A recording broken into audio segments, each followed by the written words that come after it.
Su Majestad el Emperador Carlos vio el cielo abierto con mi aventura.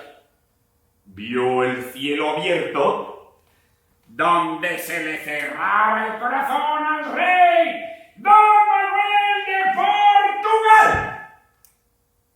Soy ante todo un marino que quiere dar la vuelta al mundo, y si a usted no le conviene, al mundo entero sí.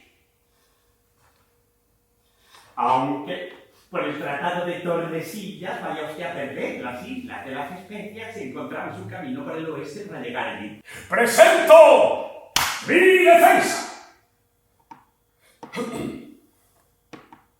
Me persiguió durante años la decisión de cambiar de patria. Pero, ¿qué patria? ¿La de los que negaban la existencia de un mundo esférico? ¿La de los que dicen que son de un lugar para imponérselo a los demás? ¿La de mi enamorada mujer Beatriz, que era española, hija de don Diego Barbosa? ¿O la de mis padres portugueses en Sabrosa?